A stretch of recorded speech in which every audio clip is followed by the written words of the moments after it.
Good night. So, I want to make a quick video about good lies.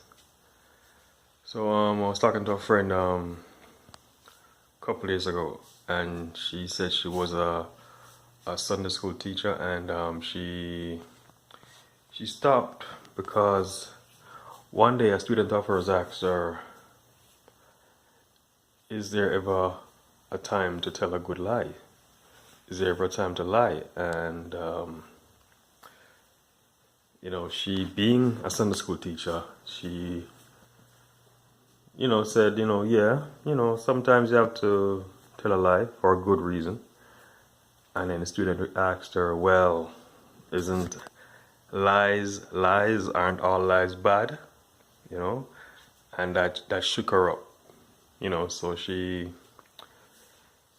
stopped teaching Sunday school because of that. She didn't make any sense to her. I mean, I guess deep inside of her she felt that sometimes you have to tell a good lie, but she couldn't justify it with the Bible. So I said to her, she said, there's a commandment that said thou shalt not lie, right? So I told her that there's no such commandment in the Bible. There's no commandment in the Bible that says you shouldn't lie. Thou shalt not lie. Don't lie.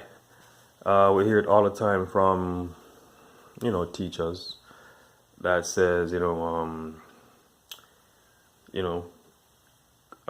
should not lie. And there's no such commandment in the Bible. She was, of course, referring to the 9th commandment that says, thou shalt not bear false witness against thy neighbor. And they interpret it as saying, you shouldn't lie. And in fact, it is saying you shouldn't lie, but in context, meaning if you are a witness, if you're being a witness in a legal matter or a simple matter against your neighbor or for your neighbor, right? Because if you remember, in the society of Israel, people could be put to death. Well, matter of fact, the Bible says, by the mouth of 2 or 3 witnesses, everything is established, right? It's established by 2 or 3 witnesses. So things, so if somebody attests to something and says, this is how it happens, if another person come and say, yes, this is how it happens, it's established. That is why when we're crucifying Jesus Christ, they wanted witnesses to establish the fact that he, was a blasphemer. And they found some false witnesses. They broke the 9th commandment. So witnessing, being a witness, for or against somebody is not lying. Okay? Being a false witness is not lying. It's really being a false witness. It's a different thing. Lying, a liar is somebody who is just out there lying to benefit themselves. The Bible talks about, they hate a lying tongue. Right, liars are people normally who are out for self, to get, to benefit themselves. All right?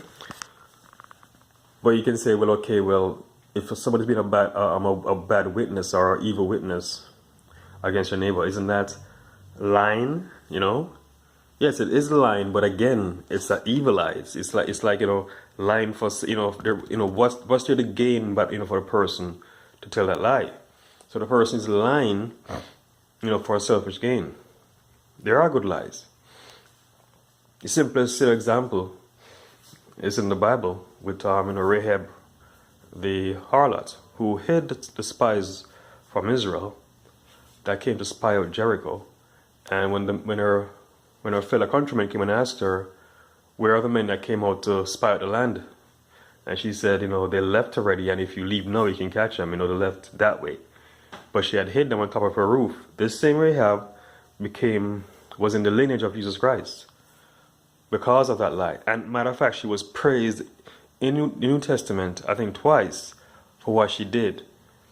Okay? Now, she told a lie. And there are more examples in the Bible. about good lies. People tell a good lie. No, a good lie, of course, is one that is selfless. You're lying to preserve life, for example, to preserve somebody else's life. That's a good lie. The Bible says there's a time for everything under the sun. And there's no commandment that say you shouldn't lie. There's no commandment because there's a time to lie. Right? There's a time to lie. So just, to sum it up, right? You know what I'm saying? Bible doesn't say thou shalt not lie. It says you shouldn't be a false witness against your neighbor. Because if you're a witness in something, you're establishing facts. You're establishing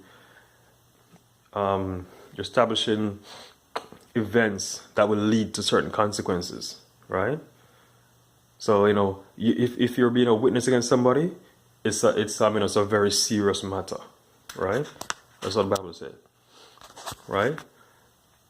And then the Bible give you a good examples of people lying, but for a good cause, for causes outside of themselves, right? And it's it can't be disputed. I can't give a better example than Rahab. But like I said, there are more, but I can't recall them right now. But the best example is Rahab the Harlot, who, like I said, ended up in the lineage of Jesus Christ.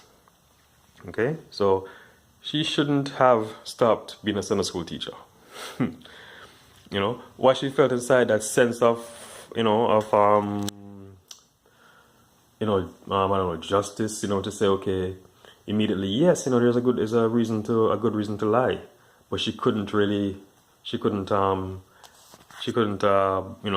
show or demonstrate from the Bible, from the Word of God, how that is so. So, don't let anybody say, you cannot lie ever in any instance. Okay? If you're standing here right now and your child runs past you all blooded up and goes and hides inside a room, and you see 10 men run up on you and say, where is your son? I hope you say, I don't know. Or hope you say, like Rahab the Harlot, you know what? I saw him jump that fence. If you hurry up, you can catch him. God bless and you have a good night.